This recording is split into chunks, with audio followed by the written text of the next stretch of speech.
तो application of derivative में भी हम अपना अगला कॉन्सेप्ट स्टार्ट करने जा रहे हैं जिसका नाम है इंक्रीजिंग एंड डिक्रीजिंग फंक्शन भी। ठीक है, तो इंक्रीजिंग मतलब जो ऊपर बढ़े और डिक्रीजिंग मतलब जो नीचे जाए, घटे। ठीक है, तो ये दोनों फंक्शन क्या हैं, किस तरह से इनकी पहचान करते हैं, ये सब आज हम इस चैप्टर में पढ़ेंगे भी। तो सबसे पहले तो इसको ना ग्राफ से बनाने का तरीका देखते हैं हम कि ग्राफ से कैसा पता लगेगा कि इंक्रीजिंग है फंक्शन या फिर डिक्रीजिंग है भाई। जैसे हमने ये कोई दो ग्राफ ले लिए, ठीक है, अब इसमें एक फंक्शन बनाते हैं। जैसे ये हो गया एक फंक्शन, ये है भाई, ये हो गया। ठीक है, तो पहले तो हम ये देखेंगे कि अगर कोई फंक्शन नीचे से ऊपर जा रहा है तो सीधी सी बात है वो फंक्शन कैसा है, इंक्रीजिंग। और अगर कोई फंक्शन ऊपर से नीचे आ रहा है तो वो फंक्शन कैसा है, डिक्रीजिंग भी। ठीक है, अच्छा ये ऊपर और नीचे की पहचान करनी भी जरूरी है, क्योंकि कई समझदार है ना ऐसे बोलते हैं ये ग्राफ गया सर और मेरा ग्राफ है ना ये नीचे से ऊपर जा रहा है, ये गया मेरा ग्राफ नीचे से ऊपर, तो क्या ये इंक्रीजिंग है या डिक्रीजिंग है? भाई आपको ऐसे ही नीचे से ऊपर ऐसे नहीं बनाना। ठीक है, नीचे से ऊपर की पहचान होनी चाहिए कि आपकी लेफ्ट हैंड साइड से राइट हैंड साइड की तरफ जब ग्राफ आ रहा है तो ऊपर से नीचे जा रहा है या नीचे से ऊपर। अब लेफ्ट से राइट की तरफ जा रहा है तो ये ग्राफ नीचे जा रहा है। ठीक है, इसलिए ये डिक्रीजिंग है ना कि इंक्रीजिंग। ऐसे निशान लगाने से इंक्रीजिंग डिक्रीजिंग नहीं बनेगा। ठीक है, इसमें देखो लेफ्ट से राइट नीचे तो ये डिक्रीजिंग है, लेफ्ट से राइट ऊपर तो ये इंक्रीजिंग है। ठीक है, तो ये कैसा फंक्शन अपना, इंक्रीजिंग। ये कैसा है, डिक्रीजिंग। ये कैसा है, डिक्रीजिंग। ठीक है भाई, तो इन चीजों की पहचान करनी जरूरी है।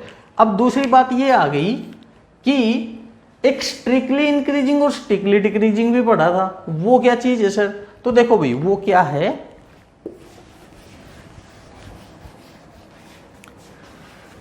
अगर आपका ग्राफ, अगर कभी आपका ग्राफ नीचे से ऊपर जा रहा है, ठीक है, नीचे से ऊपर जा रहा है और जाते जाते एक टाइम ऐसा आ रहा है कि आपको लग रहा है कि ये एक्स एक्सिस के बिल्कुल पैरेलल आ रहा है और फिर नीचे ना आके ये वापस ऊपर ही चला जा रहा है। ठीक है, तो ऐसे ग्राफ को बोलते हैं इंक्रीजिंग फंक्शन भाई। ठीक है, इंक्रीजिंग, ये इंक्रीजिंग है तो वो क्या है सर, वो भी बताऊंगा।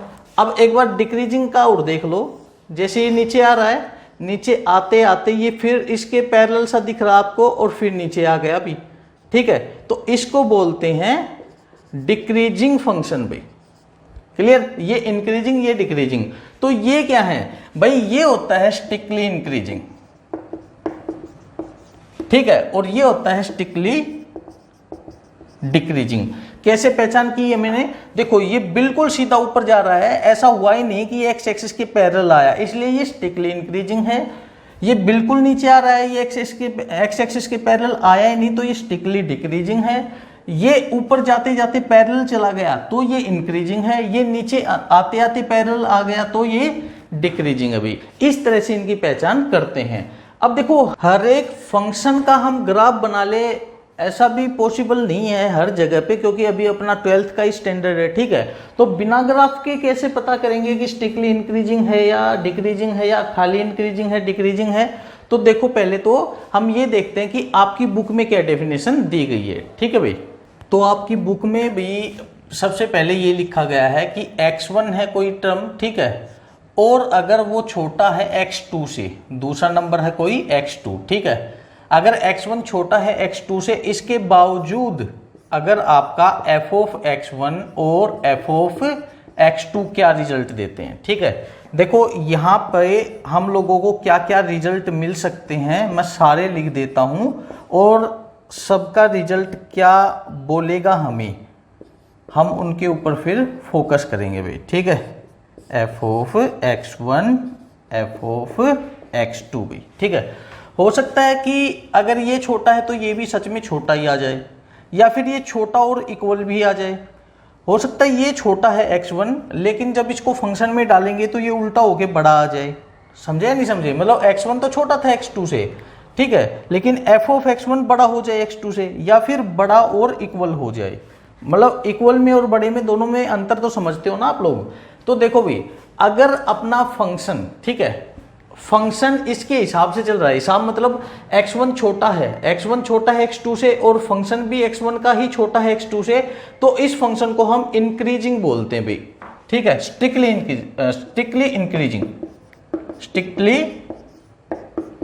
इंक्रीजिंग भी। क्लियर। और अगर ये इक्वल में साथ आता है भाई, इक्वल आता है और इसके पक्ष में भी आ रहा है, मतलब ये छोटा है तो ये छोटा ही है और इक्वल भी है साथ में, तो इसको खाली इंक्रीजिंग बोलते हैं भाई। अगर ये उल्टा आ रहा है, x1 छोटा है लेकिन x1 का फंक्शन जो है वो बड़ा है x2 से, तो इसको डिक्रीजिंग बोलते हैं, स्टिकली वाला।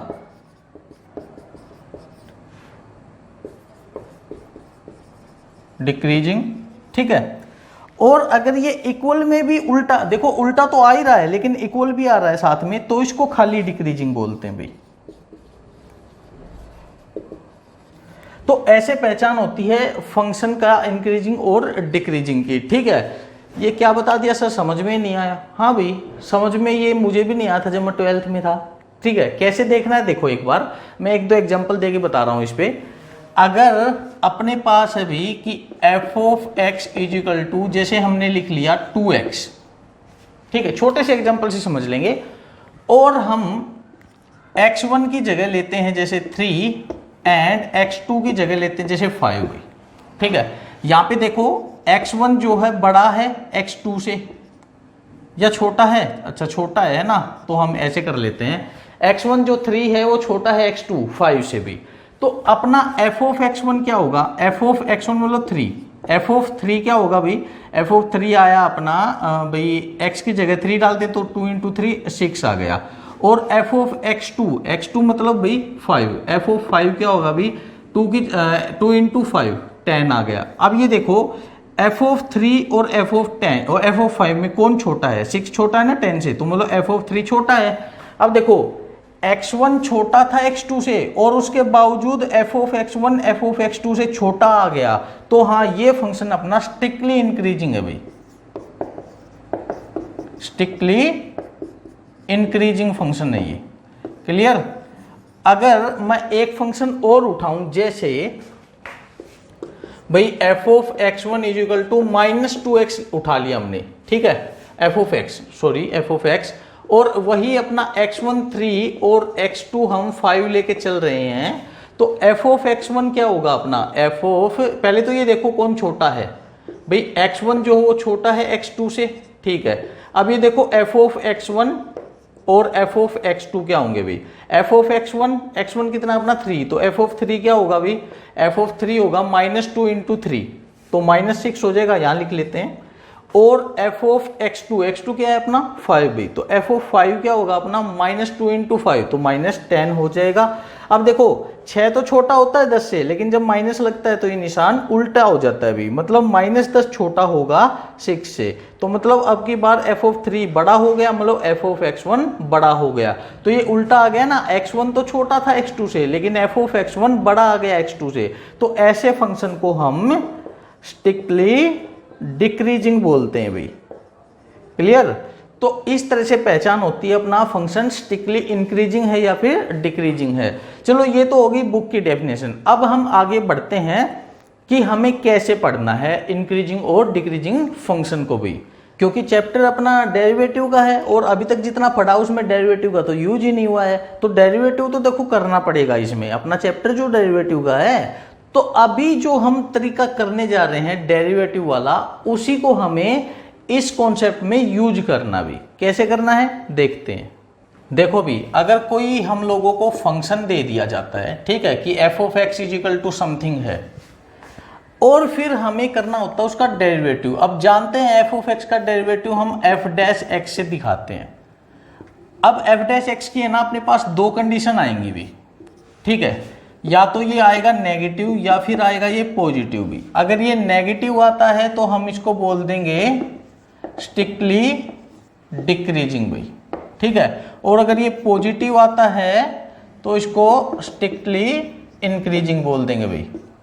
देखो ये मैं स्पेलिंग कई जगह गलत कर रहा हूँ, ठीक है, इस पे फोकस मत करना। कई बच्चे देखते देखते करते हैं, सर स्पेलिंग गलत कर दी, कोई बात नहीं यार, हम ग्रामर नहीं पढ़ रहे हैं, स्पेलिंग गलत होगी, ठीक है। आपको बस फोकस करना कि हम पढ़ क्या रहे हैं, मैथ पढ़ रहे हैं, उसमें आपको ध्यान देना है। तो ये अगर एफ डैश एक्स अपना इस तरह से आता है तो इस तरह से हम ये बोलते हैं। अब देखो कहने को हम क्या करने जा रहे हैं कि अगर अपना एफ डैश एक्स आता है क्या लेस देन जीरो। अब लेस देन जीरो मतलब नेगेटिव है ना। अगर अपना एफ डैश एक्स आता है less than equal to zero, देखो आ गया ना फर्क, लेस देन है और लेस देन इक्वल है। और अगर अपना एफ डैश एक्स आता है ग्रेटर देन जीरो, और चौथा क्या आ गया, एफ डैश एक्स आता है greater than equal to zero. तो देखो खाली लेस में तो अभी आप लोग समझ गए होंगे, लेस मतलब नेगेटिव, नेगेटिव मतलब स्ट्रिक्टली डिक्रीजिंग, ठीक है। और नेगेटिव भी और इक्वल भी जीरो के, तो ये खाली डिक्रीजिंग हो गया भी।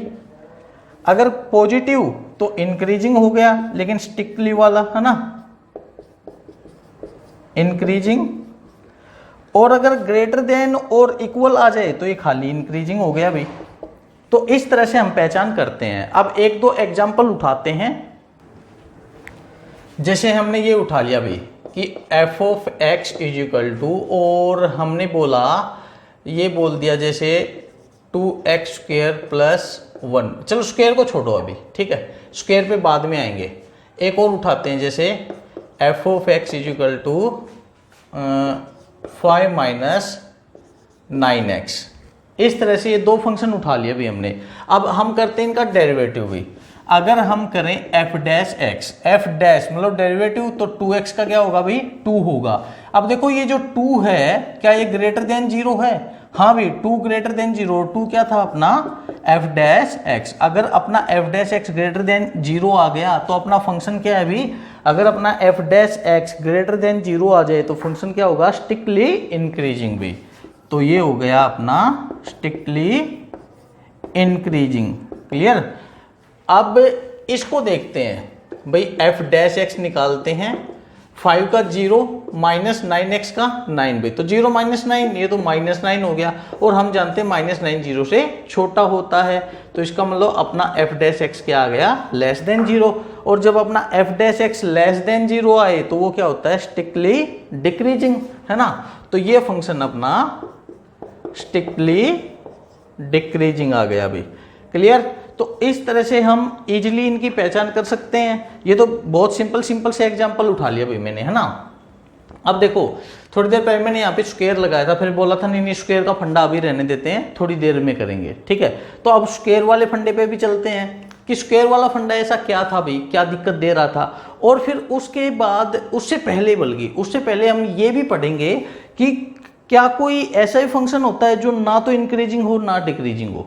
चलिए देखते हैं। हाँ तो भी सबसे पहले हमने ये जाना कि अगर किसी फंक्शन का ग्राफ ऐसे ऊपर जा रहा है तो उसको हम इंक्रीजिंग या फिर स्ट्रिक्टली इंक्रीजिंग बोलते हैं ना। अगर ग्राफ नीचे आ रहा है तो उसको हम डिक्रीजिंग बोल रहे हैं। लिख देते हैं, ये क्या है अपना इंक्रीजिंग, ये है अपना डिक्रीजिंग। लेकिन अगर कोई ग्राफ ऐसे हिचकोले खा रहा है, मतलब पहले ऊपर गया फिर नीचे आ गया, तो ऐसे फंक्शन को हम बोलते हैं ना तो ये इंक्रीजिंग है, ठीक है, और ना ही ये डिक्रीजिंग है भाई। क्लियर। तो क्या बोलते हैं ऐसे फंक्शन को कि ना तो ये इंक्रीजिंग है ना ही ये डिक्रीजिंग है।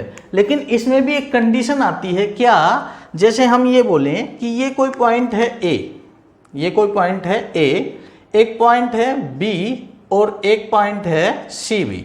अब ये देखो ए तो ये हो गया अपना, है ना, बी ये हो गया अपना, एंड सी ये हो गया अपना। अब अगर हम देखें कि ए से लेके बी तक, ए से लेके बी तक ये जो ग्राफ है अपना ऊपर बढ़ रहा है, तो ऐसे केस में इसको इंक्रीजिंग बोल सकते हैं। अगर हम देखें बी से लेके सी तक, है ना, बी से लेके सी तक ये ग्राफ है नीचे आता जा रहा है, तो ऐसे केस में हम इसको डिक्रीजिंग बोल सकते हैं। लेकिन अगर अपन लोग बोलेंगे कि ए से लेके सी तक, ए से लेके सी तक कभी बढ़ रहा है कभी घट रहा है, तो ऐसे केस में फिर ये हो जाता है ना ये इंक्रीजिंग है ना ही डिक्रीजिंग है, नाइदर इंक्रीजिंग नॉर डिक्रीजिंग भाई।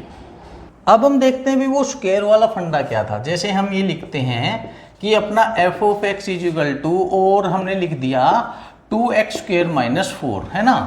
तो देखो पहले तो मैं आप लोगों को एक बात बता दूं, अभी तक हमने जो फंक्शन किए उनमें स्क्वायर नहीं था। मतलब स्क्वायर नहीं था मतलब x खाली था। हम ये भी तो बोल सकते हैं ना कि एफ ऑफ एक्स की जगह y इज इक्वल टू, ये x की फॉर्म में मिल रहा था, सिंपल x था, x की पावर 1 थी और y की पावर 1 थी अभी तक, है ना। तो ये क्या बनेगी, जब सिंगल सिंगल पावर हो तो वो एक लाइन बनती है, लीनियर इक्वेशन लाइन बनती है। अब लाइन का ग्राफ या तो ये नीचे आएगा या वो सीधा ऊपर जाएगा। लाइन तो सीधी होती है ना, लाइन थोड़ी ना ऐसे ऐसे ऐसे ऐसे मटक के चलेगी, वो तो कर्व चलती है। और हम जानते हैं जब ये पावर बड़ी होती है तब कर्व बनती है भाई, समझे। तो ये रीजन था कि जब सीधी पावर 1 है x के ऊपर y के ऊपर, तो सीधा सीधा हमें पता लग रहा था ये सीधा डिक्रीजिंग है या इंक्रीजिंग है।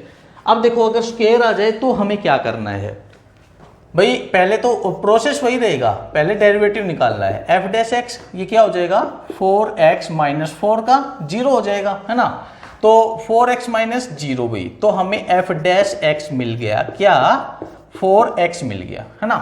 अब यहाँ पे हमें देखना है कि ये फंक्शन कहाँ से लेके कहाँ तक इंक्रीजिंग होगा और कहाँ से लेके कहाँ तक डिक्रीजिंग होगा। ये अभी जो लास्ट में हमने ग्राफ देखा था ना इस तरह से, और हमने ये देखा था कि ये B है, ये A है और ये है C। हमने ये पता किया A से लेके B तक इंक्रीजिंग है, B से लेके C तक डिक्रीजिंग है। तो हमें यही पता करना अब ये कि ये फंक्शन कहाँ से लेके कहाँ तक इंक्रीजिंग है और कहाँ से लेके कहाँ तक डिक्रीजिंग है भाई। कैसे पता करते हैं, मैं आपको दो तरीके बता रहा हूं भाई ये पता करने के। तरीका नंबर 1, क्या आप लोग एफ डैश एक्स को रखो 0 भाई, एफ डैश एक्स को 0 रखें। एफ डैश एक्स क्या है अपने पास 4x इज इक्वल टू 0। फिर निकालो यहां से x की वैल्यू क्या मिल रही है हमें, x इज इक्वल टू क्या मिला भाई 0। अच्छा x 0 मिल गया। अब आपको एक नंबर लाइन ले लेनी भी, नंबर लाइन में आपको x की वैल्यू कितनी मिली है, एक वैल्यू मिली है, तो वो यहां पे रख दो कहीं बीच में। क्या वैल्यू थी, वो 0 थी, वो 0 हमने रख दिया। हम जानते हैं इधर क्या होता है -∞, इधर क्या होता है इनफाइनाइट भी। अब 0 से बड़ी कोई वैल्यू और 0 से छोटी कोई वैल्यू उठा के हम इसके डेरिवेटिव में रखेंगे, एफ डैश एक्स में रखेंगे। 0 से बड़ा जैसे 1 उठा लिया, अगर हम 0 से बड़ा 1 इसमें रखते हैं तो एफ डैश 1 क्या आएगा, 4 × 1 4 आएगा, और 4 क्या होता है भी पॉजिटिव होता है ना। तो उस वाले इंटरवल में हमें पॉजिटिव मिल रहा है, एफ डैश एक्स जो है इस वाले इंटरवल में हमें पॉजिटिव मिल रहा है। अब एक काम करते हैं, 0 से छोटा कुछ उठाते हैं भाई, 0 से छोटा -1 उठा लिया। जैसे ही हम यहाँ पे -1 रखें तो 4 × -1 -4 हो जाएगा। तो यहाँ पे हमें एफ डैश एक्स नेगेटिव मिल रहा है। तो हम क्या बोलेंगे कि 0 से जब छोटा था फंक्शन, फंक्शन नहीं एक्स, जब x अपना 0 से छोटा था तो फंक्शन अपना नेगेटिव मतलब भाई डिक्रीजिंग, है ना। नेगेटिव मतलब ध्यान रखना डिक्रीजिंग। और अगर x अपना 0 से बड़ा है तो फंक्शन अपना पॉजिटिव मतलब इंक्रीजिंग आ गया भाई। क्लियर ये चीज, ठीक है। ये तो हो गया पहला तरीका। दूसरा क्या है, ये देखो भाई, दूसरा तरीका ऐसे है कि आप लोगों को लिखना है फॉर इंक्रीजिंग। भाई इंक्रीजिंग फंक्शन के लिए हम सब जानते हैं कि जो अपना एफ डैश एक्स है वो ग्रेटर देन होना चाहिए 0, ठीक है। स्ट्रिक्टली इंक्रीजिंग लिखेंगे तो ग्रेटर देन 0, और खाली इंक्रीजिंग लिखेंगे तो ग्रेटर देन इक्वल टू 0 कर सकते हैं ना। तो देखो एफ डैश एक्स क्या अपना 4x, ये क्या होना चाहिए ग्रेटर देन इक्वल टू 0। तो x greater than equal to 4 इधर आएगा, वो तो 0 ही बन जाएगा, है ना। अगर x अपना 0 से बड़ा होगा तो फंक्शन अपना इंक्रीजिंग होगा। ये भी तो ये बोल रहा है कि x अपना 0 से बड़ा होगा तो फंक्शन अपना इंक्रीजिंग होगा, है ना। और चाहिए हमें अगर डिक्रीजिंग, फॉर डिक्रीजिंग फंक्शन अपना एफ डैश एक्स क्या होना चाहिए भी लेस देन इक्वल टू 0। तो मतलब 4x से छोटा होना चाहिए 0 से, तो x भी तो छोटा होना चाहिए 0 से। ये भी तो ये बोल रहा है 0 से छोटा होगा तो फंक्शन अपना डिक्रीजिंग हो जाएगा भाई, ठीक है। तो ये दो तरीके हैं, दोनों अपनी अपनी जगह काम के हैं भाई।